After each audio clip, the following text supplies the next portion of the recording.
Jadi alasan bangun pondok pesantren, satu, untuk mengamalkan ilmu yang sedikit yang saya punya.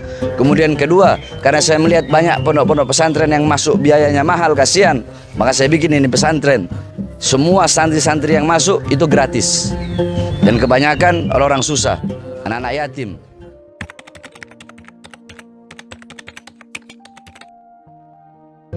Kemudian saya namakan Tajul Alawiyin. Taj itu artinya mahkota.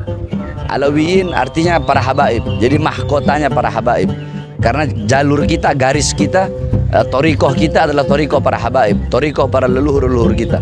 Torikoh yang tidak ada jalan yang lebih cepat sampai kepada Allah selain daripada torikoh para habaib yang bersambung dari kita ke abah, ke guru terus sampai kepada Rasulullah SAW.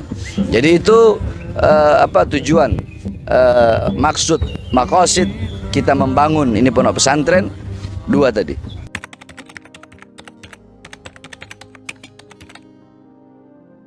Seluruh umat Islam, yakni pondok pesantren kami adalah pondok pesantren Sunniyah, Salafiyah, murni, Tajul Alawiyin, akidah Asy'ari Maturidi, mazhab Syafi'i.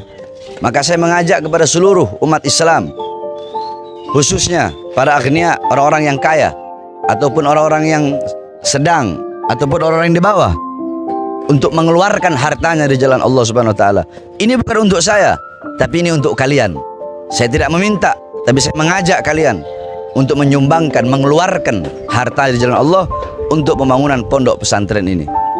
Karena itu bisa menjadi amal, apa yang kau tanam di dunia itu yang kau panen di akhirat.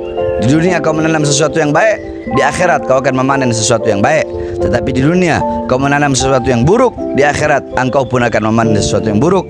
Saya berterima kasih kalau saya berterima kasih, bukan kalau, harus nanti seluruh yang mendengar ini mengeluarkan hartanya di jalan Allah Subhanahu wa taala. Nanti kalau mau langsung silakan, ente mau bawa pasir, bawa pasir.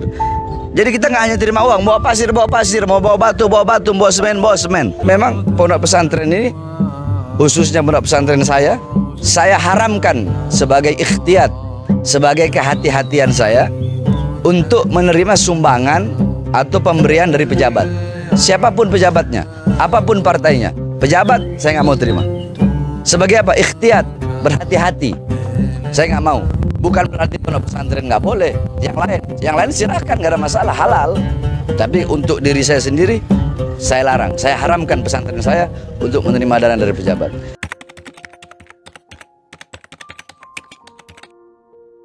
Saya ngajar fikih, nahwu, shorof, i'rab, i'lal, imla, insya, tafsir, hadis, balaghah, bayan, ma'ani, mantik, dan seluruh yang lain-lainnya. Aktivitas santri, ba'da subuh baca wirdul latif, habis itu baca Quran, habis itu bersih-bersih pondok, habis bersih-bersih pondok sekitar jam 9 siap-siap, jam 10 belajar sampai jam 12. Jam 12 sebelum zuhur baca Futuhatul Arsyiyah, ba'da zuhur baca wirid sakron, hizib nawawi, hizib khafi.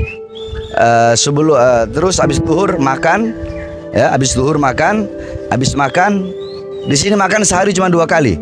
Sebab kalau santri kebanyakan makan bodoh. Jadi kalau mondok di sini santri itu saya didik siap capek, siap lapar, siap susah, siap nggak ada orang mondok tuh enak, nggak ada. Dhalaltu taliban fa'azaztu matluban, gal Al-Imam Abdullah bin Mas'ud. Gal Al-Imam Abdullah bin Mas'ud. Dulu aku hina, aku susah, aku pahit ketika mencari ilmu. Tetapi kemudian aku menjadi mulia ketika aku menjadi orang yang dicari ilmunya. Ketika menjadi pencari, aku susah. Tapi ketika aku menjadi yang dicari ilmunya, aku menjadi mulia.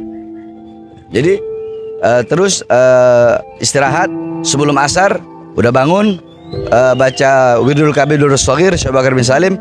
Ba'dal asar baca Hizib Nasr Syekh Hasan Asyadili. Kemudian halagoh yakni pembacaan kitab.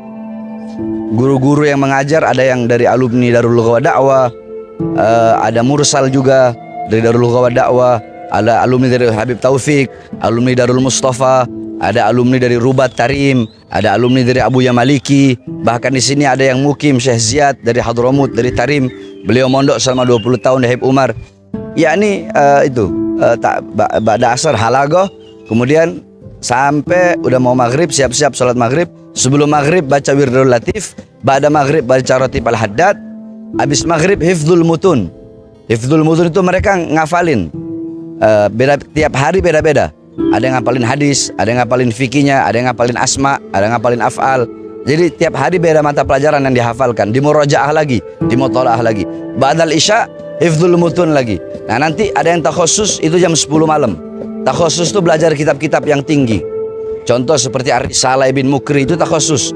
Berapa santri yang udah takhusus? Atau Minhaj Al-Imam Nawawi, atau mau takhususnya Alfiyah, kita pakai apa yang syarahnya, Syarah Ibnu Agil. Nah, itu yang takhusus. Itu kegiatan setiap harinya.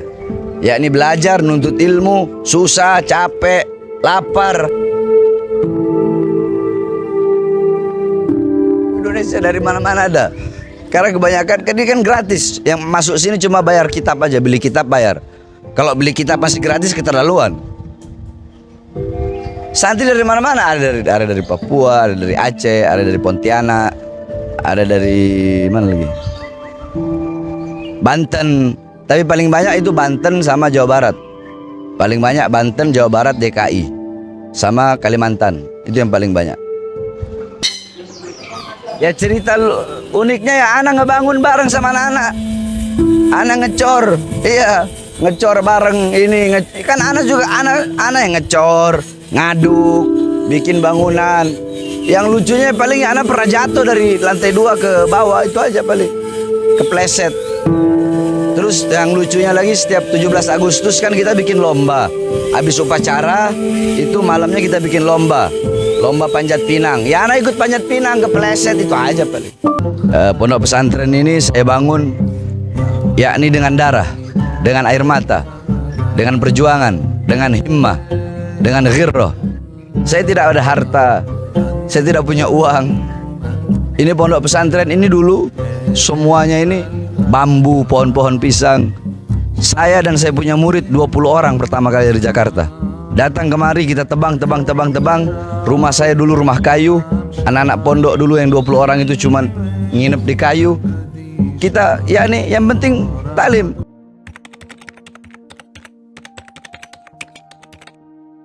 Tahunnya pokoknya pas anak keluar penjara aja dulu, 2012-an ke atas lah. Anak keluar penjara di Jakarta, banyak yang datang, maka anak pindah ke sini dapat tanah, alhamdulillah. Yakni ya kita bangun pelan-pelan. Sampai sekarang kita masih bangun, dari awal bikin pondok sampai sekarang itu tiap hari bangun.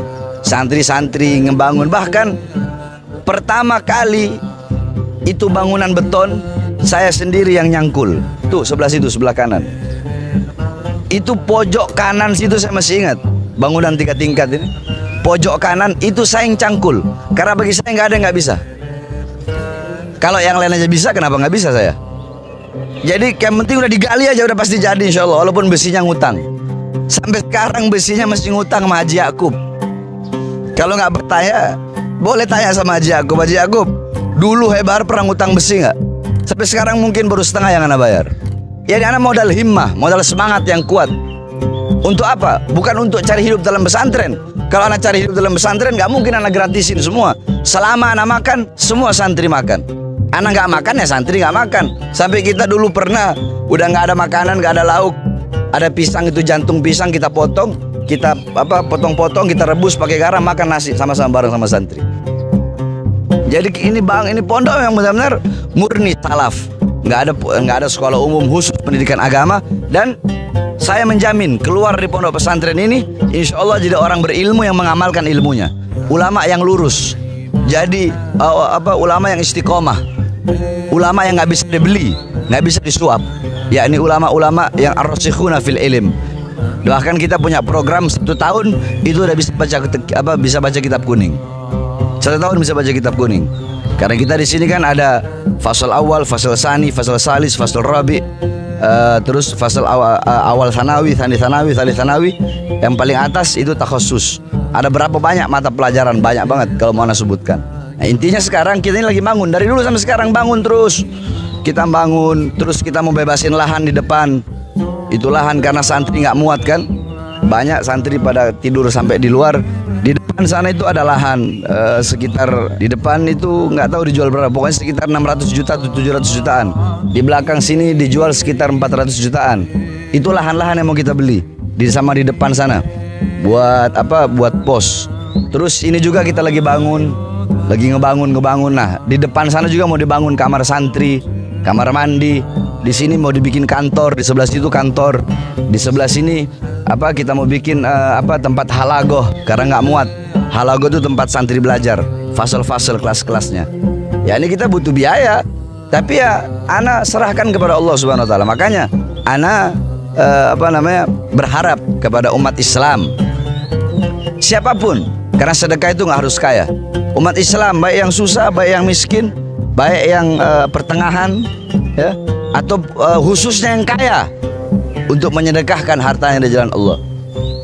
Menyedekahkan hartanya di jalan Allah. Jadi ana nyuruh orang itu untuk bersedekah, untuk berbuat baik, bukan minta, enggak. Sebab al-yadul ulya khairum min yadis sufla. Tangan di atas lebih baik daripada tangan di bawah. Ana nggak mau gini, enggak. Ana ngajak, ayo investasi akhirat. Tidak ada harta yang bisa menyelamatkan engkau di dalam kubur, di yaumil ba'ats, di hari kebangkitan, ya, di yaumil hisab, di hari perhitungan, di yaumil mizan, di hari pertimbangan, di yaumil mahsyar, di padang mahsyar, as-sirat, ketika melewati jembatan sirat.